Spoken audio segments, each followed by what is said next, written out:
ಲೇಟಾಗಿದ್ದಾಗ ಕ್ವಿಕ್ಕಾಗಿ ಆಗಬೇಕು ಹಾಗೆ ಟೇಸ್ಟಿಯಾಗಿ ಆಗಬೇಕು ಅಂತಂದರೆ ನಮ್ಮ ಹೆಣ್ಮಕ್ಳಿಗೆ ಇನ್ನೇನು ಗೊತ್ತು ಹೇಳಿ, ಪುಳಿಯೋಗರೆ, ಚಿತ್ರಾನ್ನ, ಲೆಮನ್ ರೈಸು ಈ ಥರದ್ದೆಲ್ಲ ಇರುತ್ತೆ. ಇವತ್ತು ಪುಳಿಯೋಗರೆ ಮಾಡಿದೆ. ಸೊ ಪುಳಿಯೋಗರೆ ಮಾಡಿದ್ರೆ ನಮ್ಮನೇಲಿ ಅಡ್ವಾಂಟೇಜ್ ಹೆಂಗೆ ಗೊತ್ತಾ, ಚಿಕ್ಕವಳು ಸಮೇತ ತಿಂತಾಳೆ. ನಮ್ಮ ಮೂರನೇಳಿಗೂ ಪುಳಿಯೋಗರೆ ಅಂದರೆ ತುಂಬ ಇಷ್ಟ.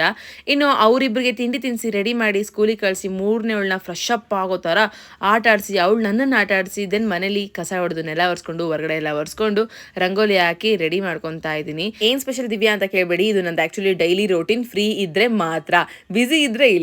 ಇನ್ನು ನಮ್ಮ ಮಿಂಚು ಜೊತೆ ಆಟಾಡ್ತಾ ಟೈಮ್ ಹೋಗಿದ್ದೆ ಗೊತ್ತಾಗಲಿಲ್ಲ. ಬೇಗ ಹೋಗಿ ಸ್ನಾನ ಮುಗಿಸಿ ಬಂದು ಪೂಜೆ ಸ್ಟಾರ್ಟ್ ಮಾಡ್ಕೊತಾ ಇದ್ದೀನಿ.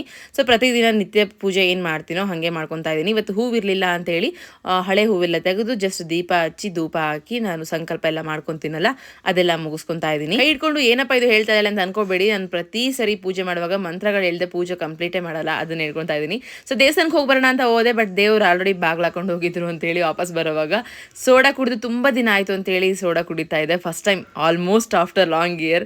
ಸೊ ಅಲ್ಲಿಂದ ಸೀದಾ ಅಮ್ಮನ ಮನೆಗೆ ಬಂದು ಸ್ವಲ್ಪ ಹೊತ್ತು ಆಟ ಆಡಿ 10 ನಿಮಿಷ ಕುತ್ಕೊಳ್ಳೋಣ ಅಂತ ಅನ್ಕೊಂಡ್ರೆ ಅಸಲು ಕುತ್ಕೊಳ್ಳೋಕೆ ಬಿಡಲಿಲ್ಲ ಗೊತ್ತಾ. ನಮ್ಮ ಮಿಂಚು ಮನೆ ಕರ್ಕೊಂಡ್ಬಂದ್ಬಿಟ್ಲು.